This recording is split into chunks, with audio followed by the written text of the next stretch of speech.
India and Russia are looking to export to the Philippines their jointly developed BrahMos supersonic cruise missile, a move that may unnerve Beijing, given its border standoff with New Delhi and territorial disputes with other neighbors in the South China Sea.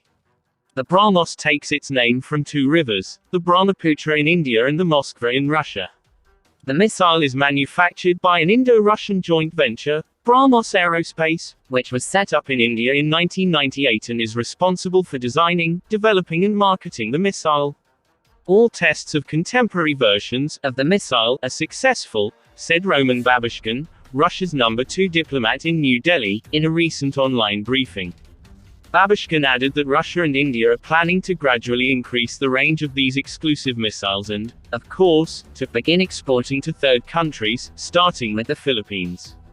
Asked if it had already ordered the weapons, Arsenio Andalong, a spokesman at the Philippine Department of National Defense, told Nikkei Asia that the Southeast Asian nation had inquired about the missile but that the purchase is still under evaluation.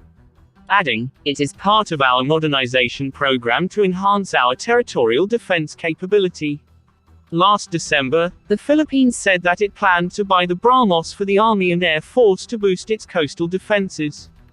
Defense Secretary Delfin Lorenzana said the contract would be signed by the second quarter of 2020, and consist of 2 batteries, according to the state-run Philippine news agency.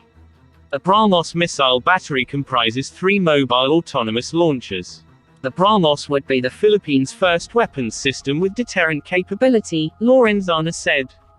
Equipped with stealth technology and an advanced guidance system, the BrahMos can be launched from air, land, sea and underwater platforms and can carry conventional warheads weighing 200 kg to 300 kg.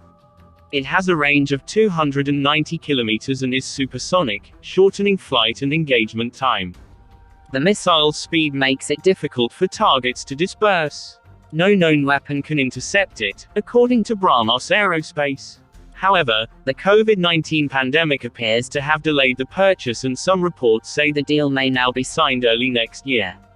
New Delhi and Manila earlier this month held an online meeting of their Commission on Bilateral Cooperation, co-chaired by India's External Affairs Minister S. Jaishankar and Theodora Locsin Jr., his Philippine counterpart. They agreed to strengthen the two countries' defense engagement and maritime cooperation, especially in military training, capacity building, goodwill visits and procurement of equipment. China is likely to view these developments with concern, including the involvement of its ally Russia in supplying the BrahMos to the Philippines.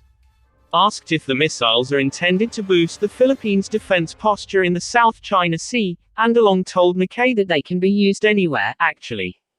That's included in the evaluation, as to what role will it play in our territorial defense.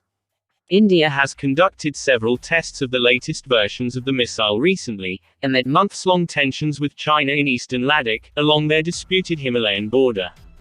On October 18, the missile was successfully test-fired from the Indian Navy's indigenously built stealth destroyer in Chennai, hitting a target in the Arabian Sea with pinpoint accuracy, a Defense Ministry statement said.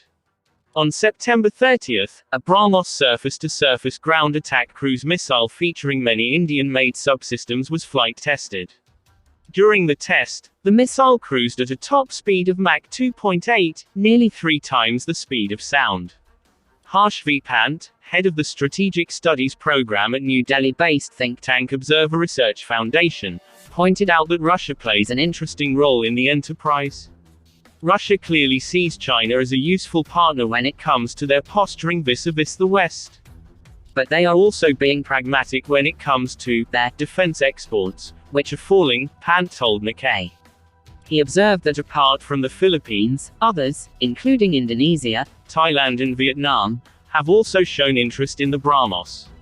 If you have to make this defense venture economically viable, then exports are very important. Under the missile technology control regime that India joined in 2018, avenues for selling the BrahMos overseas have opened up, said Pankaj Jha, a professor of defense and strategic affairs at O.P. Jindal Global University, pointing out that its range is being extended to 400 kilometers from the original 290 kilometers. The Philippines will be supplied with the land component of the missile, Jha told Nikkei, saying it was possible that it might acquire the naval version later. It is technically seen a carrier killer, sort of a missile if it is used from naval platforms, he said. If the Philippines buys the naval variant, China will be paranoid. They would have a very potent killer in the South China Sea.